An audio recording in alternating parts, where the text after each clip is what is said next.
Elle a été évincée, offusquée, et elle s'est mise à un niveau bien supérieur au-dessus de cela. Comme une très bonne mère qui se soucie sérieusement, pas de manière fantasmagorique, mais surtout et plutôt de sorte à conduire la réconciliation en prodiguant la paix qui procure le développement dans une vision de la justice sociale et du bien-être de tous par l'effort de tous. Cette grande dame ostensible, l'ex-première dame de Côte d'Ivoire et ex-députée d'Abobo, Madame Simone Ehivez Gbagbo. Bonjour à toutes et à tous, bienvenue à cette édition spéciale. Ce magazine hebdomadaire est réservé exclusivement aux activités sociopolitiques de Madame Simone Ehivez Gbagbo en vue de réconcilier les enfants de la nation et les populations à la paix à travers des tournées de sensibilisation telles que Amman, où elle s'est adressée à la population rassemblée autour d'elle. Je voudrais commencer mon allocution par des remerciements. Je voudrais dire merci et saluer les autorités administratives pour leur accueil républicain. Quand je suis arrivé ici dimanche, le préfet m'a fait l'insigne honneur de me recevoir pour me souhaiter la bienvenue. Je voudrais lui dire merci. Et je souhaite que, après mon départ, vous vous rendiez chez lui pour le remercier pour son attitude qui est une attitude républicaine. Je voudrais saluer les autorités politiques de cette ville, de cette région, qui ne sont pas FPI, mais qui ont démontré par leur présence, par leur prise de parole, que la Côte d'Ivoire est sur le bon chemin de la réconciliation et de la paix. Toujours dans la région des Grandes Montagnes, dit Totonkpi, la deuxième vice-présidente du Front populaire ivoirien, Mme Simone Ehivez Gbagbo, a saisi l'occasion de cette grande rencontre pour remercier les populations de la région lors de sa tournée pour leur soutien et leur a demandé, dans le processus de la réconciliation nationale, un sincère grand pardon pour l'oubli des lourdes pertes et des affres subis durant la crise sociopolitique. Donc je suis venu ici, là, aujourd'hui, pour vous saluer et pour vous remercier pour toutes les prières que vous avez prononcées tout le temps où j'étais en prison et les prières que vous continuez de prononcer pour le retour du président Laurent Gbagbo. Vous aussi, vous avez souffert ici. Vous aussi, vous avez connu la guerre ici. Vous aussi, vous avez perdu des biens ici. Vous aussi, vous avez perdu même des parents, des frères, des fils, des épouses, des époux ici, dans tout le Tonkpi. Vous aussi, vous avez souffert de la peur et vous continuez encore de souffrir de la peur. On me dit qu'il y a même des personnes dans les villages qui n'osent même plus sortir du village pour aller au champ. Tellement ils ont peur. Dans un pays où on s'aime, dans un pays où on se respecte, dans un pays où la vie de chacun est importante pour les autres, on ne doit pas connaître la guerre. On ne doit pas connaître la guerre, surtout pour des questions politiques, pour des questions d'élection. On ne doit pas connaître la guerre. Et mon souhait, c'est que plus jamais on ne connaisse la guerre en Côte d'Ivoire. Dieu n'aime pas la violence. Dieu n'aime pas que des frères qui vivent ensemble se mettent à se jalouser, se mettent à se poursuivre, se mettent à détruire les biens de leurs camarades. Dieu n'aime pas ça. Dieu n'aime pas ça. Ce que Dieu aime, c'est qu'on se respecte. Ce que Dieu aime, c'est qu'on la vérité, l'honnêteté, la sincérité et la justice. Voilà ce que Dieu aime.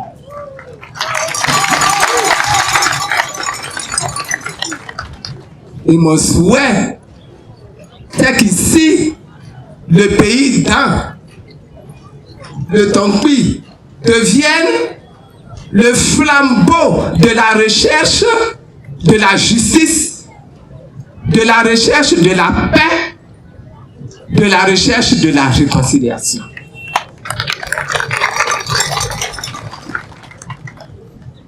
Les applaudissements là ne me suffisent pas.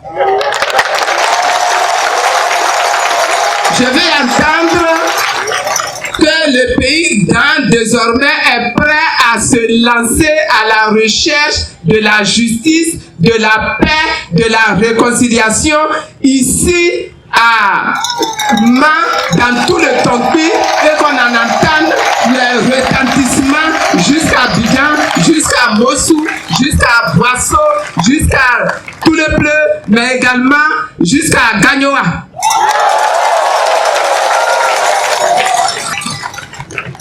Aujourd'hui,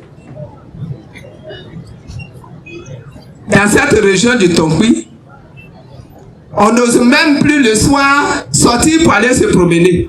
Parce qu'on a peur des coupeurs de route, des braqueurs, des microbes, etc. Je voudrais interpeller ici le pouvoir du Côte d'Ivoire.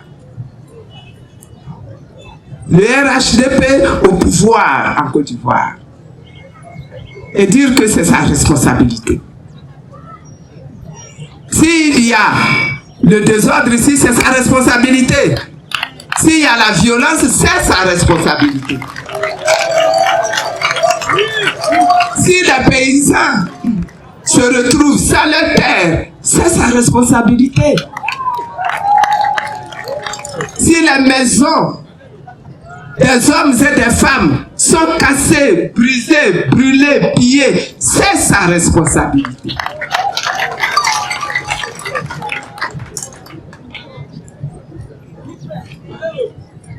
Nous ne voulons plus conjuguer au passé, mais nous voulons conjuguer au présent et au futur. Vous voyez que l'ex-première dame de Côte d'Ivoire et cofondatrice du FPI, par ses dires, est loin de la fantasmagorie. À Bonnet, la capitale des monts Toura, Mme Simone Gbagbo, part dans une démarche du narcissisme et égocentrisme à réconforter les familles qui ont reçu des profondes déchirures à cause des crises socio-politiques. Je ne pouvais pas venir jusqu'ici à Mans sans arriver dans ce village. Où il y a tellement de grands amis, tellement d'amis fidèles, n'est-ce pas, qui nous ont accompagnés un temps dans l'histoire et dans la vie du Front populaire ivoirien, dans la vie du président Laurent Gbagbo, et qui, malheureusement, ont rendu le tablier, on ne pouvait pas ne pas arriver ici. Donc, je voudrais vous dire Yako. Yako pour les familles, pour 3 familles qui ont été citées tout à l'heure. Yako, que le Seigneur lui-même vienne essuyer vos larmes. Que le Seigneur lui-même vienne calmer vos cœurs. Que le Seigneur lui-même vienne mettre la paix et la joie dans vos cœurs et dans vos esprits. Je voudrais également dire Yako pour les souffrances que vous avez vécues ici.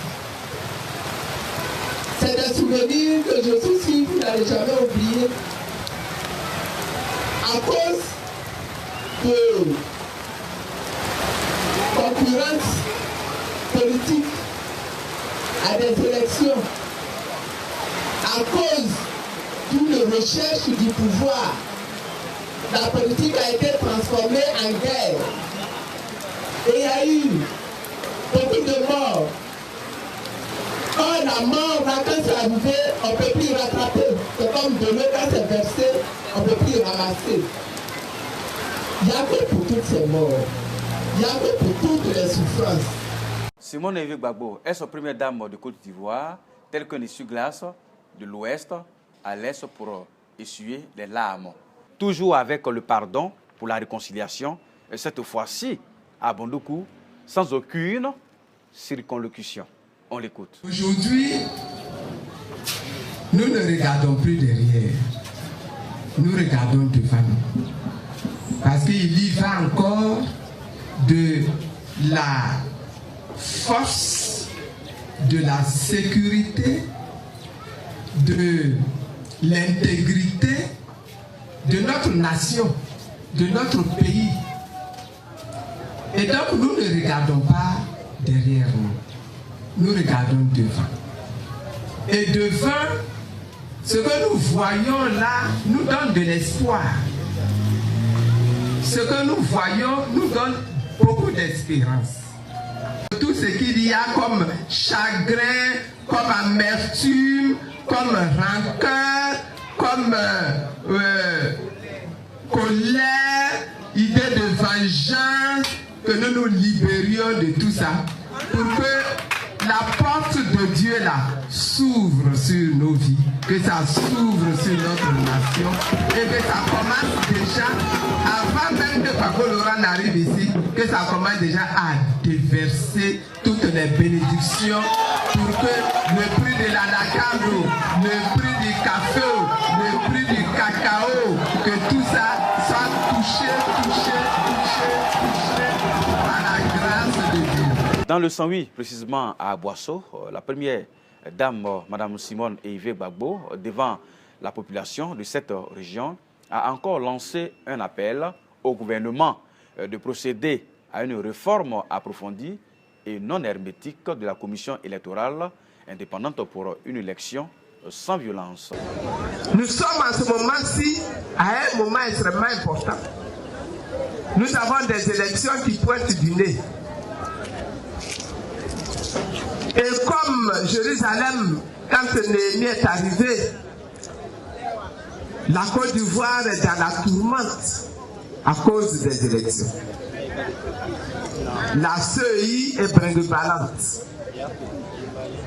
Les listes électorales sont à refaire. Le découpage électoral est à reprendre. Les cartes d'identité sont à refaire.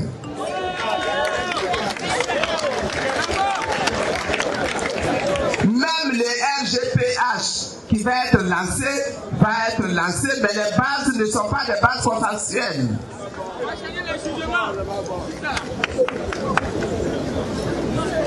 Est-ce que nous allons pouvoir reconstruire une Côte d'Ivoire consensuelle dans la paix, dans le respect chacun des autres, dans le droit, dans la discipline? Est-ce que nous allons pouvoir bâtir cette Côte d'Ivoire-là? J'en parle de plus en plus. Je fais appel de plus en plus à toutes les forces vives, les forces politiques du pays. J'avais dit déjà aux chefs de village, aux chefs traditionnels, aux chefs des cantons qui étaient venus me rendre visite, que je souhaiterais que vous aussi vous preniez ce problème-là à votre compte. Il nous faut une CEI consensuelle. Il faut que nous, ensemble, que nous déterminions le découpage électoral pour aller aux élections. Il faut qu'ensemble, nous réalisions la nouvelle liste électorale. Et comme ça, les élections se dérouleront dans la paix et dans l'unité. Aux populations de la région du sud de Komoué, l'ex-première dame de Côte d'Ivoire, Mme Simone Veil Gbagbo, visionnaire, leur a demandé de se mettre au-dessus de tout ce qui s'est passé et d'aller au pardon afin de construire le pays pour que notre pays, la Côte d'Ivoire, soit craint et respecté de tous. Il n'y a que notre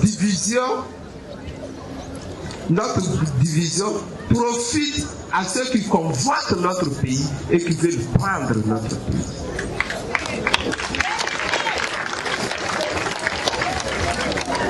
C'est pour ça que je dis que le pardon et la réconciliation sont des choses qui sont incontournables pour nous.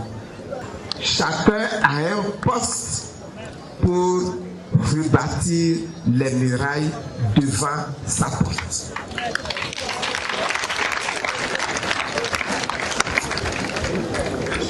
Maintenant, vous, mes frères du Saint-Vie, est-ce que vous êtes prêts à vous placer devant vos postes pour monter les briques qui vont être indispensables pour que la nation ivoirienne redevienne une nation forte, une nation respectée, une nation même crainte par l'extérieur? Est-ce que vous êtes prêts?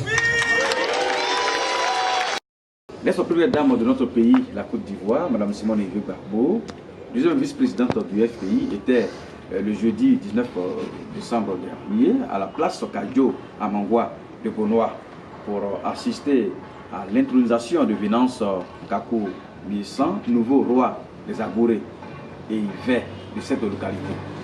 Reportage.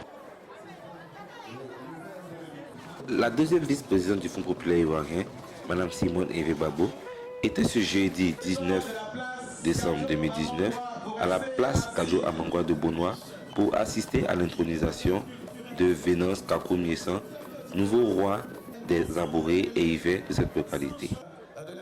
Cet événement qui a vu la présence d'autres hautes personnalités politiques, administratives et coutumières a commencé par une purification des comians, danseuses traditionnelles ayant pour rôle de conjurer les mauvais sorts. Puis, le maire de Bonoa, M. Jean-Paul Amétier, a souhaité la cordiale bienvenue à ses hôtes. Il est revenu au vice-président des Fonds populaires ivoiriens, M. Akoyi Innocent, par ailleurs président du comité scientifique de la cérémonie d'intronisation, de présenter le roi Miessan Kakou Venance. De la lignée originelle depuis la création de Bonoa de 1993 en 2003, manager des restaurants McDonald's aux États-Unis. De 2007 à 2008, enseignant d'anglais au département technique de la commercialisation à l'Institut. Par la suite, le sénateur de la région du Sud Comoé, M. Olo Germain, a remercié Sa Majesté d'avoir accepté de rentrer au pays et se mettre au service de ses parents. Le vice-président, M. Kablan Dekan, a souhaité que le nouveau roi soit un instrument de paix et de développement pour la ville de Bonoa.